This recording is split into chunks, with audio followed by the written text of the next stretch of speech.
সুপ্রিয় দর্শক শ্রোতা ভাই বোন বন্ধুগণ, আমি কৃষিবিদ সুনীল কুমার রায় কৃষি রকমারি সেবা ইউটিউব চ্যানেলের পক্ষ থেকে জানাচ্ছি আপনাদেরকে হৃদয় নিংড়ানো ভালোবাসা এবং শুভকামনা। আজকের যে আলোচ্য বিষয়, বর্তমান বাংলাদেশে দুইটা ঝড় উঠছে, কিন্তু একটা আছে কোঠার বিরুদ্ধে আর একটা আছে দ্রব্যমূল্য।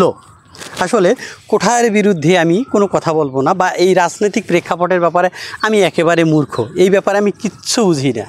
কারণ আজ অবধি কোনো দিন আমি এই রাজনীতির ব্যাপারে না কোনো দিন কথা বলছি, না কোনো দিন কাজ করছি। তো দর্শক, আমি যে পরের যে ঝড়টা আছে সেটা হচ্ছে দ্রব্যমূল্য, এই বিষয়টা নিয়ে কথা বলবো। সেটা হচ্ছে একটা জিনিস চিন্তা করেন, আজকে আমরা বাজারে গেলে দেখা যাচ্ছে 1 কেজি সবজি 50 টাকার নিচে কোনো সবজি নাই। কিন্তু এখন প্রশ্ন হলো, অনেকেই প্রশ্ন তুলছিল যে এত সবজির দাম হলে আমরা চলবো কিভাবে।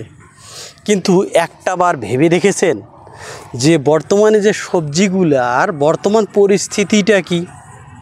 আপনারা অনেকেই কিন্তু অনেক ধরনের ফেসবুকে কমেন্ট করছেন, অর্থাৎ কমেন্টের ঝড় উঠছে। অনেকে তো অনেক ধরনের ব্যঙ্গ করে অনেক ধরনের কথা বলছে। কিন্তু একটা জিনিস চিন্তা করেন, এই যে অবিরামভাবে ঘন বৃষ্টি, প্রায় মোটামুটি দীর্ঘদিন ধরে ঘন বৃষ্টির কারণে কিন্তু কৃষকরা যে স্প্রে করতেছে, আপনারা হয়তোবা জানেন না, অনেকে স্প্রে করতে সেই স্প্রেগুলো কিন্তু কাজ করতেছে না। আমি এখনও বর্তমানে একটা ফিল্ডে দাঁড়াইছি, আমি আপনাদেরকে শেষে কিছু দেখাবো, যেটা এই মরিচের মধ্যে কিন্তু লিপ কার্ল ভাইরাস কিন্তু অ্যাটাক করছে।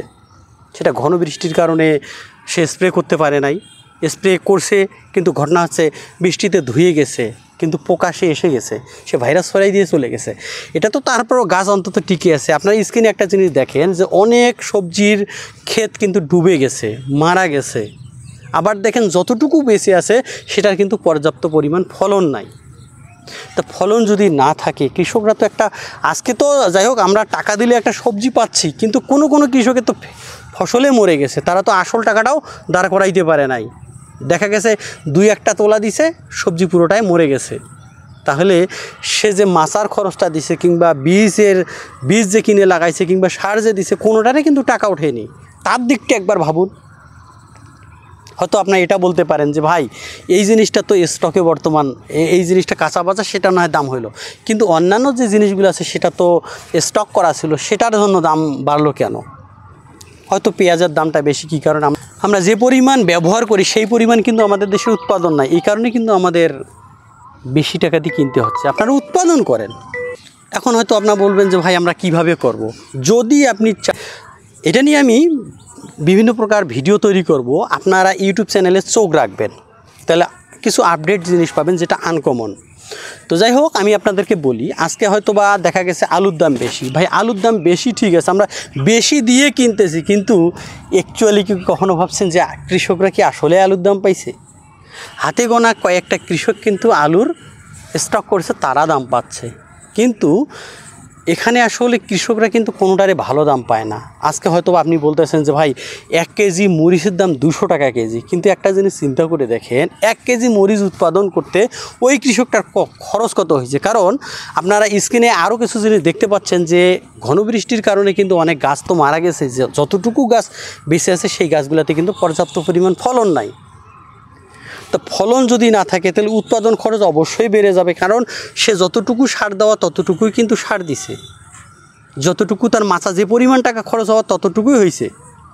কিন্তু দেখেন, এই খরচ বাড়ানোর পিছনে বা তাদের কোনো হাত নাই, কিন্তু যে লেবারটা লাগছে সেই লেবারটাই কিন্তু তার লাগছে, কিন্তু তার প্রোডাকশন খরচ বেড়ে গেলেও তার উৎপাদন খরচ কিন্তু তেমন একটা নাই। সে টিকবে কীভাবে? একটু বিবেচনা করবেন। তাই উল্টাপাল্টা না বলে বিবেচনা করেন। তবে হ্যাঁ, আজকের বর্তমান যে বাজার মূল্য, বিশেষ করে কাঁচা বাজারের কথা বলতেছি আমি, অন্যটার কথা বলতেছি না। কাঁচা বাজারের যে বর্তমান অবস্থাটা, এই অবস্থাটা কিছুদিন পরে কিন্তু অটোমেটিক শিথিল হয়ে যাবে, ওয়েদার ভালো হলে।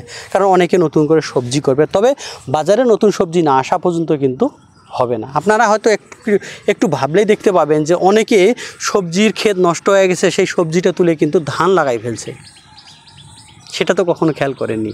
ভাই, এই যে আজে বাজে কমেন্ট না করে একটাবার বিবেচনা করবেন। একবার কৃষক হয়ে দেখেন না কেন, প্যান্টে যে বেল্টটা পরে সেই বেল্টটা প্যান্টে বাঁধার মতো ক্ষমতা থাকবে না, খুলে পড়ে যাবে। কারণ যখন আলুর দাম 6 টাকা কেজি ছিল, উৎপাদন খরচ 10 টাকা ছিল, তখনও কিন্তু কৃষক কৃষি ছেড়ে দেয় নাই। আমরা অফিসাররা যদি আমরা 2 মাসের বেতন না পাই বা 1 মাসের বেতন না পাই বা 3 মাসের বেতন পাইলাম না, আমরা কিন্তু চাকরি ছেড়ে দিয়ে চলে যাই, করবো না আপনার চাকরি। কিন্তু বছরের পর বছর ধরে কৃষক লস খেয়ে গেছে, তারপরেও কিন্তু কৃষক কিন্তু কৃষি ছাড়ে নাই। তাই উল্টাপাল্টা না বলে কৃষকের সমাদর করা শিখুন। পারলে কৃষকের জন্য একটু ভাবুন যে তাদের অর্থনৈতিক মান উন্নয়নের জন্য আর কি করা যায়, যেটা এখন পর্যন্ত করা দৃষ্টি থাকবে।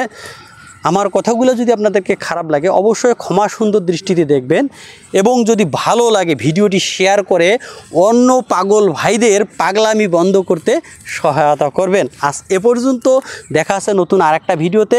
সেই সাথে ভালো থাকবেন, সুস্থ থাকবেন, শুভ কামনা রইল।